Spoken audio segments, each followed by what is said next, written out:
Class 9 ম্যাথামেটিক্সের যে ক্লাসটা আজকে আমি তোমাদেরকে করাবো সেই ক্লাসে তোমাদের এই অঙ্ক বইয়ের অধ্যায় নম্বর 20 যেটা রয়েছে, অর্থাৎ স্থানাঙ্ক জ্যামিতি, যেখানে আমরা ত্রিভুজাকৃতি ক্ষেত্রের ক্ষেত্রফল নির্ণয় করব। আমরা আগের যে ক্লাসগুলো করেছিলাম সেখানে 19 নম্বর অধ্যায়ের যে অঙ্কগুলো আমরা শিখেছিলাম সেখানেও আমরা স্থানাঙ্ক জ্যামিতির কিছু অঙ্ক আমি তোমাদের বলে দিয়েছিলাম, সেটাও ছিল স্থানাঙ্ক জ্যামিতি, এবং 20 নম্বর যে অধ্যায়টা সেটাও রয়েছে স্থানাঙ্ক জ্যামিতি। পার্থক্য হচ্ছে এক্ষেত্রে আমরা করছি ত্রিভুজাকৃতি ক্ষেত্রের ক্ষেত্রফল নির্ণয়। তাহলে এবারে আমাদের কিছু সূত্র শিখতে হবে, সেই সূত্রগুলো অবলম্বন করে আমরা অঙ্কগুলো সমাধান করব। প্রথমেই আমরা যে জিনিসটা দিয়ে আমাদের আলোচনা শুরু করব সেটা হচ্ছে একটা ত্রিভুজ, অর্থাৎ ABC, সেটা হচ্ছে একটা ত্রিভুজ। তাহলে ABC যদি একটা ত্রিভুজ হয় তাহলে A একটা শীর্ষবিন্দু, B একটা শীর্ষবিন্দু এবং C একটা শীর্ষবিন্দু, তিনটে শীর্ষবিন্দু। ধরা যাক এই তিনটে শীর্ষবিন্দুর স্থানাঙ্কর মধ্যে প্রথমটা হচ্ছে x1 y1, পরেরটা x2 y2 এবং তারপরেরটা হচ্ছে x3 y3। এটা আমরা ধরে নিলাম আমাদের অঙ্কের সুবিধার জন্য। এবারে এই তিনটে শীর্ষবিন্দু দ্বারা যে ত্রিভুজাকার ক্ষেত্রটা গঠিত হয়েছে সেটা কীরকম হবে। এই ত্রিভুজটা কোনো নির্দিষ্ট আকার বলা হয়নি, তাহলে আমরা মনে করতে পারি যে এই রকমের একটা ত্রিভুজাকার ক্ষেত্র, যার এটা হচ্ছে A বিন্দু, এটা হচ্ছে B বিন্দু এবং এটা হচ্ছে C বিন্দু। তাহলে এই তিনটে বিন্দু দ্বারা সীমাবদ্ধ যে সমতলিক ক্ষেত্রটা পাওয়া গেছে তার ক্ষেত্রফল বলতে আমরা এই যে অঞ্চলটা রয়েছে সীমাবদ্ধ অঞ্চলটা, তার ক্ষেত্রফলটা বার করব। তাহলে এই সীমাবদ্ধ অঞ্চলের ক্ষেত্রফলটা বার করতে গেলে আমাদের একটা সূত্র রয়েছে। সূত্রটা কি? সূত্রটা হচ্ছে ত্রিভুজ ABC এর ক্ষেত্রফল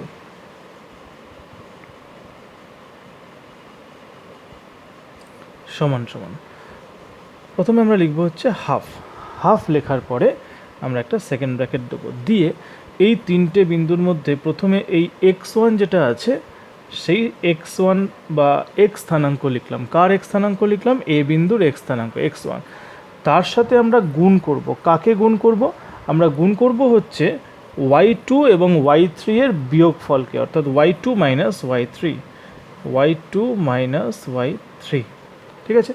তাহলে প্রথমে কি করলাম? x1 into y2 minus y3 plus, এবারে এই x2কে নেব, তাহলে x2 ইন্টু, এবার y3 লাস্টে ছিল, দেখো এখানে y3 ছিল, এবারে এই y3 থেকে এই y1, অর্থাৎ y3 মাইনাস y1 হলো, প্লাস x1 হয়ে গেছে, x2 হয়ে গেছে, এবার x3কে নিতে হবে, x3কে নিলাম, নিয়ে এখানে লাস্টে ছিল y1, তাহলে y1 মাইনাস হচ্ছে y2 হয়ে গেল। এবার একক কী হবে না? বর্গ একক, এত বর্গ একক। এটা হচ্ছে একেবারে সাধারণ সূত্রটা। কার জন্য এটা ব্যবহার করব? তিনটে শীর্ষবিন্দু যুক্ত একটা ত্রিভুজ ABC, যার বিন্দুগুলোর বা শীর্ষবিন্দুগুলোর স্থানাঙ্ক হচ্ছে x1 y1 x2 y2 এবং x3 y3। এই তিনটে বিন্দু দ্বারা সীমাবদ্ধ যে ত্রিভুজটা, তার যে ক্ষেত্রটা, তার ক্ষেত্রফলটা হচ্ছে, নির্ণয় সূত্র হচ্ছে এইটা। এবারে এই ক্ষেত্রফলটা নির্ণয় করতে গেলে আমাদের দুটো জিনিস চোখে পড়বে বা আমরা নজরে পড়বে আমাদের, সেটা কি কি? যেহেতু এগুলো কতগুলো বিন্দুর স্থানাঙ্কের কথা বলা আছে, তাই বিন্দুর অবস্থান এই অংশগুলোর মধ্যেই হবে। আমরা জানি যে এদিকে x, এটা হচ্ছে x ড্যাশ, এটা হচ্ছে y, এটা হচ্ছে y ড্যাশ। তাহলে এই দিকে যে মানগুলো যায়, x এর মান সব পজিটিভ হয়, এখানে y এর মান পজিটিভ হয়, এখানে x এর মান নেগেটিভ হয়, এখানে y এর মান পজিটিভ হয়। তাহলে এটা হচ্ছে মাইনাস প্লাস, আর এখানে প্লাস, এদিকে হচ্ছে মাইনাস, তাহলে এটা হচ্ছে প্লাস মাইনাস, আর এই অংশটা হচ্ছে মাইনাস মাইনাস। এটা আমরা জানি সবাই, ঠিক আছে? এবারে এই যে তিনটে বিন্দু রয়েছে, এই তিনটে বিন্দু স্থানাঙ্ক ধরা যাক এখানে একটা আছে, এখানে একটা আছে আর এখানে একটা আছে, তিনটে বিন্দু। তাহলে এদেরকে আমি এইভাবে যুক্ত করলে ত্রিভুজটা তৈরি হবে, হলো এটা A, এটা B, এটা C। এবারে এই যে ABC ত্রিভুজের ক্ষেত্রফল, অর্থাৎ এই যে ক্ষেত্রফল, এই ক্ষেত্রফলের মানটা, অর্থাৎ ক্ষেত্রফল ইকুয়াল সমান সমান, কোনো সময় দেখা গেল নেগেটিভ রেজাল্ট বেরোলো, ক্ষেত্রফল বেরোলো হচ্ছে নেগেটিভ বা মাইনাস চিহ্ন, অর্থাৎ দেখা গেলো যে -5 একক, এরকম একটা উদাহরণ বা একটা এক্সাম্পলে আমরা পেলাম যে -5 বর্গ একক, ধরে নিচ্ছি এটা আমরা, এরকম একটা রেজাল্ট বেরোলো। এই যে মাইনাসটা, এই মাইনাসটা কেন এলো? ক্ষেত্রফলে তো মাইনাস আসবে না, তাহলে এই মাইনাসটা কেন এলো? এখানে মাইনাস আসা বা এখানে প্লাস আসা, +5 বর্গ একক, এই মাইনাস বা 5টা কিন্তু ক্ষেত্রফলের ক্ষেত্রে প্রযোজ্য হবে না, কেননা ক্ষেত্রফলে মাইনাস চিহ্ন কাজে লাগবে না, প্লাস চিহ্ন কাজে লাগবে না। কিন্তু প্রশ্ন হচ্ছে মাইনাস বা প্লাস এলো কেন, সেটা আমাদের জানতে হবে কেন এসছে। দেখো এখানে যে ABC বিন্দুগুলো রয়েছে, এই বিন্দুগুলোকে আমরা কি অর্ডারে নিয়েছি, অর্থাৎ কার পরে কোনটাকে নিয়েছি সেটা আমাদের খেয়াল রাখতে হবে। আমরা দুভাবে নিতে পারি। আমরা জানি যে ঘড়ির কাঁটা ঘোরে হচ্ছে এইভাবে ঘোরে, এই ডাইরেকশানে ঘোরে, তাই তো? যদি আমরা ঘড়ির কাঁটার অভিমুখে নিই তাহলে এক রকমের রেজাল্ট আসবে, আর যদি আমরা ঘড়ির কাঁটার বিপরীত অভিমুখে বিন্দুগুলোকে ধরি তাহলে আর এক রকমের রেজাল্ট আসবে।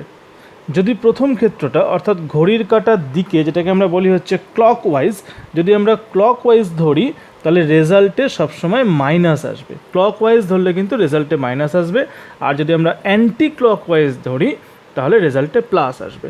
এই মাইনাস বা প্লাস এটা রেজাল্টে কোনো ফ্যাক্টর নয়, ফ্যাক্টরটা হচ্ছে মানটা। এই যে 5 বর্গ একক বা এখানে 50 বর্গ একক বা 15 বর্গ একক যাই বেরোক না কেন, সেই মানটা হচ্ছে আসল।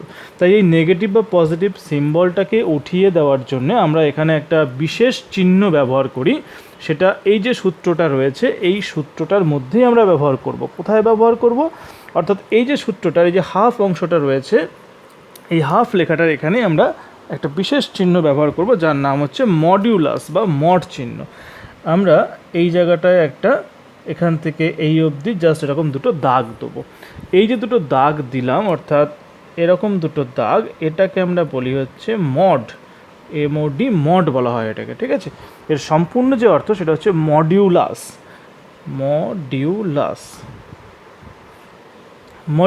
মডিউলাস বা যেটাকে আমরা শর্টে বলছি হচ্ছে মড।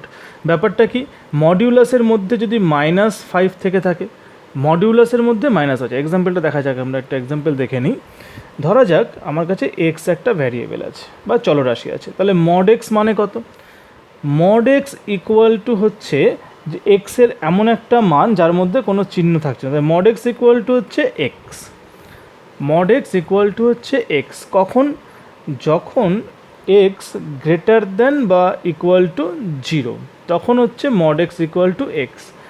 আবার mod x equal to minus এক্সও হতে পারে, mod x equal to minus এক্সও হতে পারে যখন এক্স লেস দেন 0। তাহলে মড এক্সের মান এক্স হবে যদি x greater than equal to 0 হয়, আর মড এক্সের মান মাইনাস এক্স হবে যখন x less than equal to 0। তাহলে এবার মড এক্স করে আমার লাভটা কী হলো?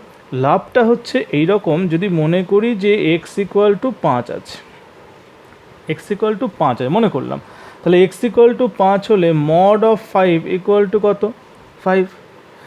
আর এক্স ইকুয়াল টু যদি -5 হয়, এক্স ইকুয়াল টু -5 হয়, তাহলে mod of -5 equal to minus of -5, minus of -5, ঠিক আছে? তাহলে মড অফ -5 বলতে মাইনাস অফ -5 ইকুয়াল টু কিন্তু আবার আসছে 5। তাহলে দেখো খেয়াল করে ফাইনাল রেজাল্টটা আমরা মাইনাসের মডিউলাসই করি আর প্লাসের মডিউলাসই করি না কেন, প্রত্যেক ক্ষেত্রে কিন্তু সাইনটা কিন্তু উঠে যাচ্ছে, প্লাস মাইনাস সাইনটা উঠে যাচ্ছে, আলটিমেটলি শুধু ভ্যালুটা আসছে। সেক্ষেত্রে সেই জন্যই আমরা যখন এই ত্রিভুজের ক্ষেত্রফল বার করব, আমরা মডিউলাস দিয়ে সূত্রটাকে কাজে লাগাবো। তাহলে মডিউলাস দিলে সূত্রটা হচ্ছে এই যে সূত্রটা আমি উপরে লিখেছিলাম, ঠিক এই সূত্রটাই হবে। মাঝখানে এখানে দুটো মডিউলাসের চিহ্ন দিতে হবে, এই মডিউলাস শুরু, এই মডিউলাস শেষ। মাঝখানে যে রেজাল্টটা বেরোবে মাইনাস প্লাস যাই থাকুক না কেন, চিহ্নটা কোনো ফ্যাক্টর থাকবে না, শুধুমাত্র মানটাকে নিয়ে আমাদের কাজ করতে হবে। তাহলে এটুকু হচ্ছে একেবারে বেসিক সূত্রটা। এবারে আমরা একটা অন্য জিনিসে আসছি। ধরা যাক আমার কাছে একটা ত্রিভুজ রয়েছে, যে ত্রিভুজটা ঠিক এইরকম দেখতে, যার শীর্ষবিন্দুগুলো হচ্ছে ABC। তাহলে এই যে ত্রিভুজটা রয়েছে এর যে ক্ষেত্রফলটা হবে, তার ক্ষেত্রফলের সূত্রটা আমরা আগে শিখলাম, হাফ, তারপরে একটা মডিউলাসের চিহ্ন, তারপরে কি করেছিলাম, তারপরে আমরা করেছিলাম হচ্ছে, স্থানাঙ্কগুলো লিখে নিই সুবিধা হবে, x1 y1, এটা হচ্ছে x2 y2, এটা হচ্ছে x3 আর y3।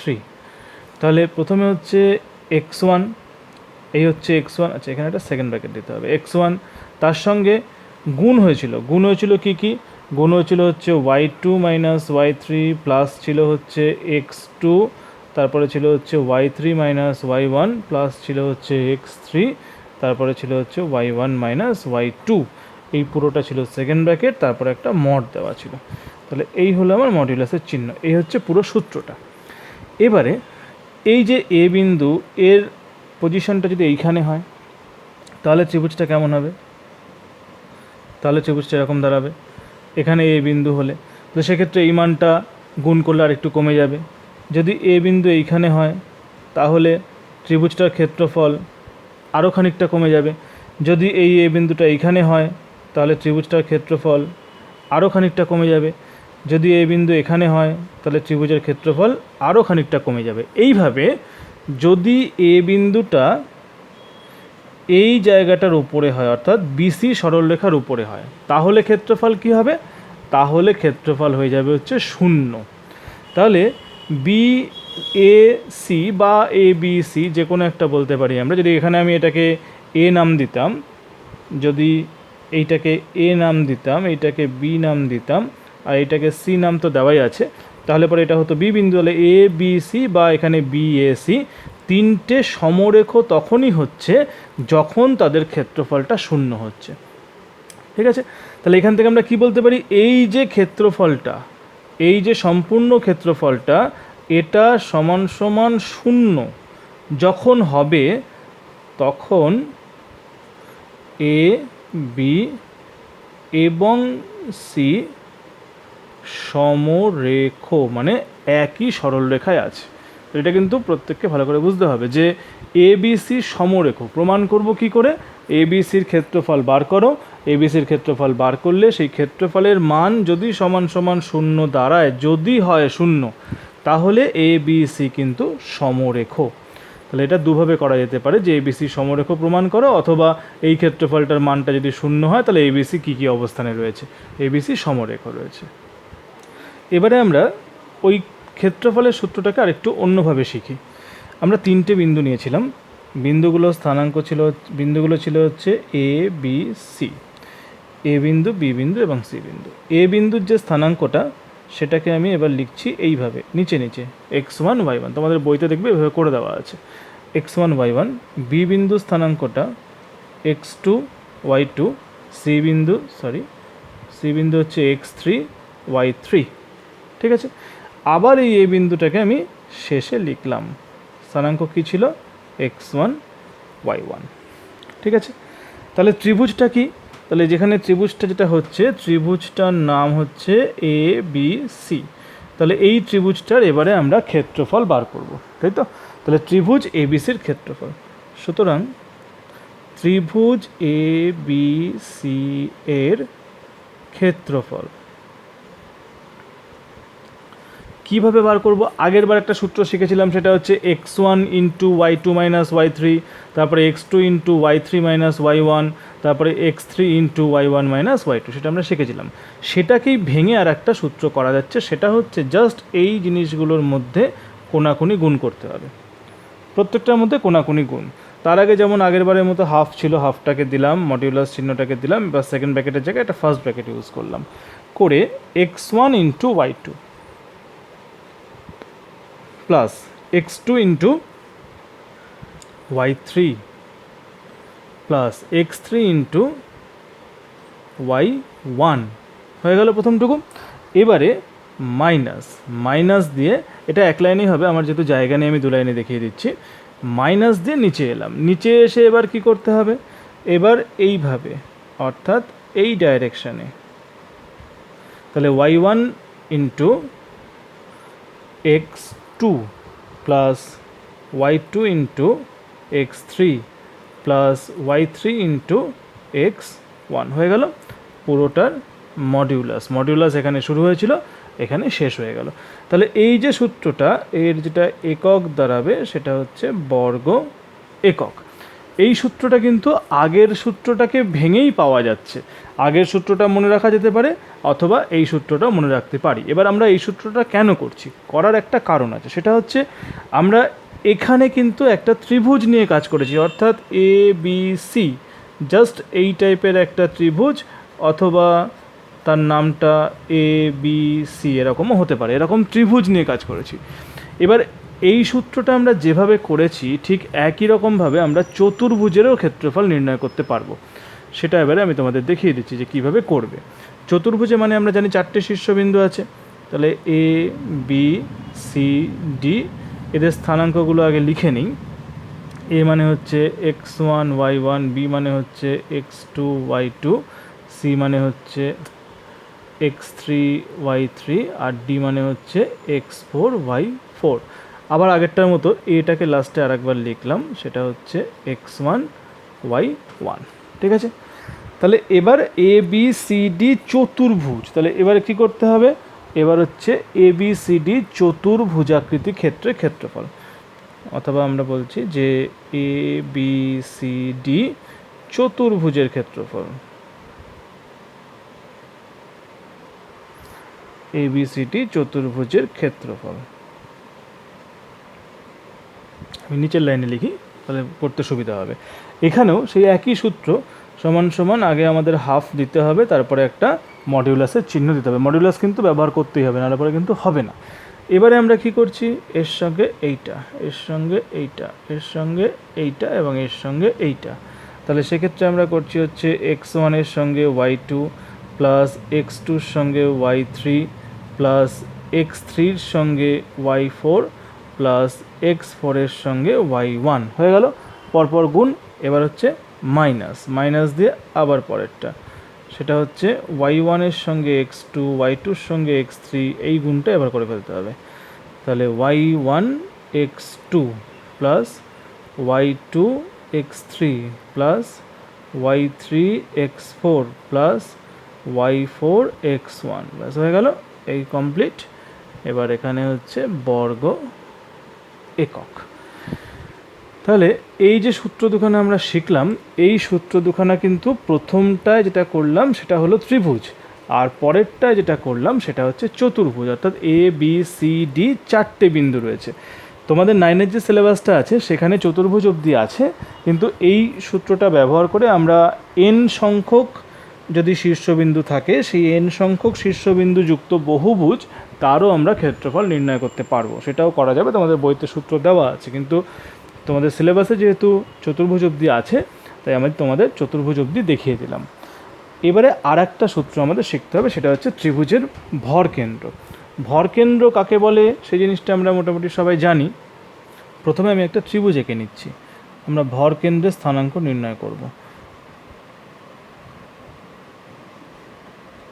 এই একটা ত্রিভুজ আঁকলাম, এটাকে এ বি সি নাম দিলাম, এই ত্রিভুজটা। এর তো তিনটে বিন্দু স্থানাঙ্ক আমরা জানি আগের মতোই, x1 y1, x2 y2 এবং x3 y3, তিনটে স্থানাঙ্ক আমরা জানি। এবারে কি করতে হবে, এটার ভরকেন্দ্র বার করতে হবে। আচ্ছা, ভরকেন্দ্র বার করতে গেলে প্রথমে আমাদের লাগবে হচ্ছে বিসি বাহুর মধ্যবিন্দু। তাহলে এইখানে এই বিন্দুটাকে আমি আলাদা রঙে বুঝিয়ে দিচ্ছি, এই জায়গাটাকে আমি মনে করছি হচ্ছে ডি বিন্দু। ডি বিন্দু কি, বিসি বাহুর মধ্যবিন্দু হচ্ছে ডি। ঠিক আছে, এবার আমাকে যেটা অঙ্কন করতে হবে সেটা হচ্ছে এ থেকে ডি অবধি একটা সরল রেখা অঙ্কন করতে হবে, এ থেকে ডি। ঠিক আছে, এই যে সরল রেখাটা এডি অঙ্কন করলাম, এই ত্রিভুজের যে ভরকেন্দ্রটা সেটা এই সরল রেখাটার উপরেই অবস্থিত হবে। বোঝা গেল? কী করলাম, প্রথমে এবিসি ত্রিভুজ অঙ্কন করলাম, বিসি বাহুর মধ্যবিন্দু ডি অঙ্কন করলাম, এ হচ্ছে শীর্ষবিন্দু, সেখান থেকে আমি ডি অবধি একটা সরল রেখা টানলাম। এবারে এই সরল রেখাটার উপরে এই রকম কোনো একটা স্থানে জি নামে একটা বিন্দু অবস্থিত, যে বিন্দুটা হচ্ছে ত্রিভুজটির ভরকেন্দ্র। এবারে এখানে একটা নিয়ম আছে, নিয়মটা কি, এই এজি আর জিডি, এই যে দুটো অংশ, এই যে এডি সরল রেখা তাকে দুটো অংশে বিভক্ত করেছে জি বিন্দু, একটা হচ্ছে এজি আর একটা হচ্ছে জিডি, এদের একটা অনুপাত আছে। অনুপাতটা কি, অনুপাতটা হচ্ছে 2:1, অর্থাৎ এখানে 2, এখানে হচ্ছে 1, 2:1। অর্থাৎ আমরা বলতে পারি জি বিন্দু এডি মধ্যমাকে 2:1 অনুপাতে বিভক্ত করে, তাহলে জি বিন্দুটা হচ্ছে এ বি সি ত্রিভুজের ভরকেন্দ্র। এবার এই ত্রিভুজের ভরকেন্দ্রের স্থানাঙ্ক কীভাবে বার করব, ভরকেন্দ্রের স্থানাঙ্ক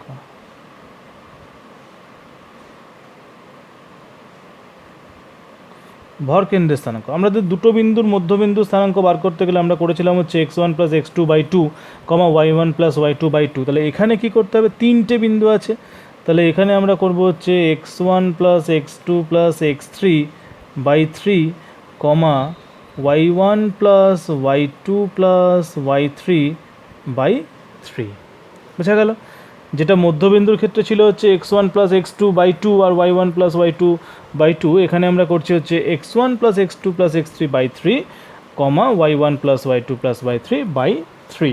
তাহলে এইটা হচ্ছে ত্রিভুজের ভরকেন্দ্র, অর্থাৎ জি যেটা বিন্দুটা সেটা হচ্ছে ভরকেন্দ্র। তাহলে এই জি এর যে স্থানাঙ্ক সেটা হচ্ছে এই স্থানাঙ্কটা আমরা নির্ণয় করলাম, জি এর স্থানাঙ্ক। আমরা মনে করতে পারি যে জি এর স্থানাঙ্ক হচ্ছে এক্স কমা ওয়াই, সেটা আমরা ধরে নিতে পারি, কিন্তু নির্ণয় করার সূত্র হচ্ছে x1 plus x2 plus x3 divided by three এবং y1 plus y2 plus y3 divided by three.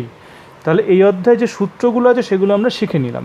তোমরা প্রত্যেকে বাড়িতে এই সূত্রগুলো প্র্যাকটিস করবে, বইতে সূত্রগুলো দেওয়া আছে এবং কিছু উদাহরণও দেওয়া আছে, তোমরা প্র্যাকটিস করবে। আমি তোমাদের এখানকার কয়েকটা অঙ্ক দেখিয়ে দিচ্ছি। দেখো, প্রথমে আমরা শুরু করছি কোষে দেখি 20 একের দাগে তিনটে অঙ্ক আছে। বলেছে যে নিচের শীর্ষবিন্দু বিশিষ্ট ত্রিভুজাকার ক্ষেত্রের ক্ষেত্রফল প্রতি ক্ষেত্রে নির্ণয় করো, অর্থাৎ ক্ষেত্রফল নির্ণয় করতে হবে। একের 1 2 3 তিনটে একই অঙ্ক। আমি প্রথমে একের 1 নম্বরটা করছি। তিনটে বিন্দু দিয়েছে, এইটা আর এইটা, তিনটে বিন্দু। তাহলে অঙ্কটা করা যাক। আচ্ছা, কোষে দেখি প্রথম অঙ্কটা আমি একটু লিখে নিয়েছি। এই লেখাটা তোমরা লিখতেও পারো, নাও লিখতে পারো, কোনো অসুবিধা নেই। আমি কম লিখতে হবে বলে আমি একবারে ধরে নিলাম যে ধরি এ 2 কমা মাইনাস 2, বি 4 কমা 2 এবং সি হচ্ছে -1 কমা হচ্ছে 3। এই তিনটে ধরলাম। এবার কি করব, প্রশ্নে বলা আছে যে এই এ বি সি ত্রিভুজ বা এই তিনটে বিন্দু দ্বারা যে ত্রিভুজটা তৈরি হচ্ছে তার ক্ষেত্রফলটা নির্ণয় করো। সুতরাং আমি এখানে লিখে নিতে পারছি যে ত্রিভুজ এ বি সি এর ক্ষেত্রফল, যেহেতু আমি এবিসি ধরে নিয়েছি, এবিসির ক্ষেত্রফল।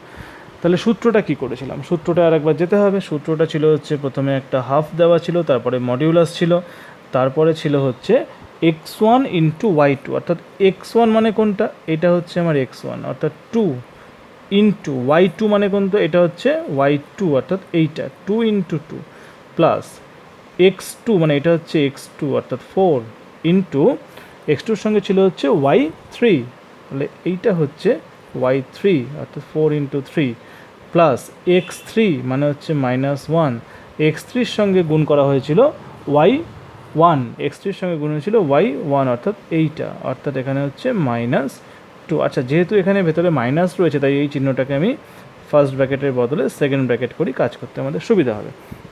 তাহলে এটুকু হলো।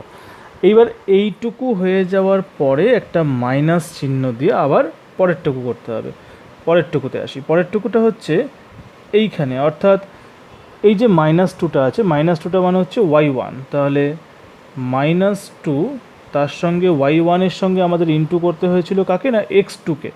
এইটা হচ্ছে x2, এই যে x1 এটা x2 এটা x2, তাহলে y1-এর সঙ্গে x2 অর্থাৎ 4 প্লাস এবার হচ্ছে y2 অর্থাৎ 2, তার সঙ্গে কাকে, তার সঙ্গে হচ্ছে পরবর্তী এইটা অর্থাৎ x3, তাহলে এখানে হচ্ছে y2 ইন্টু হচ্ছে x3 মানে হচ্ছে -1 প্লাস এটা হয়ে গেছে, এটা হয়ে গেছে।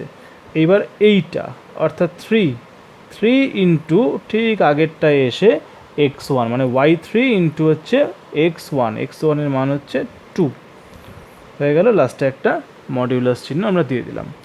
এবারে অঙ্কটাকে গুণ করে দেখতে হবে কত আসছে। প্রথমে হাফ, তারপরে মডিউলাস, ভেতরে কত আসছে 2 দুগুণে 4, সেকেন্ড ব্র্যাকেট দেওয়া থাক, 2 দুগুণে 4 প্লাস 3 4 12, এখানে মাইনাসে মাইনাসে প্লাস হয়ে গেল, 2 অক্ষে 2, এটুকু হয়ে গেল মাইনাস। এবার আসছে ওখানে 4 দুগুণে 8 -8, এখানেও -2, 3 দুগুণে হচ্ছে +6, টোটালটার মড, ঠিক আছে। তাহলে এখানে হাফ মডিউলাস একবারে আমি যদি তুলে দিই তাহলে কত, আচ্ছা 12 13 14 15 16 17 18, এখানে হচ্ছে 18 -8 আর এখানে হচ্ছে 2 -2 মানে 8 আর 2 10, তাহলে মাইনাস, এখানে মাইনাসে মাইনাস হচ্ছে প্লাস, তাহলে +10 -6 এই এলো। তাহলে হাফ এখানে হচ্ছে 18 প্লাস 10 হচ্ছে 28, 10 থেকে 6 বাদ দিলে হচ্ছে 4, তাহলে 18 প্লাস 4, এখানে হচ্ছে হাফ, 18, 19, 20, 21, 22, ঠিক আছে। এবার মড আমি তুলে দিচ্ছি, তাহলে হাফ ইন্টু 22 কাটাকাটি করলে হচ্ছে 11, তাহলে সমান সমান আমরা বলতে পারি যে 11 বর্গ একক। এটা কিসের ক্ষেত্রফল বেরোলো? ওই যে এবিসি ত্রিভুজটা করেছিলাম, সেই এবিসি ত্রিভুজের ক্ষেত্রফল হচ্ছে 11 বর্গ একক। এবারে 2 আর 3-এর যে অঙ্ক দুটো রয়েছে, সেই অঙ্ক দুটো একদম একই নিয়ম, নিজেরা করে ফেলবে বাড়িতে, কোনো অসুবিধা নেই। আমি করিয়ে দিচ্ছি হচ্ছে 2 নম্বর অঙ্কটা।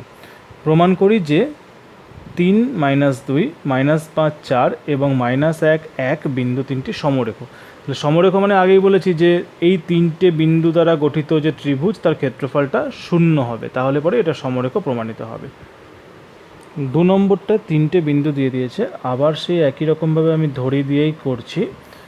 ধরি এ হচ্ছে কত কত দিয়েছে, 3 - 2, এটা হচ্ছে এ বিন্দু। বি বিন্দুটা হচ্ছে -5 4 এবং সি যে বিন্দুটা আছে সেটা হচ্ছে -1 1। আচ্ছা, এদের 3টে বিন্দু সমরেখ প্রমাণ করতে হবে।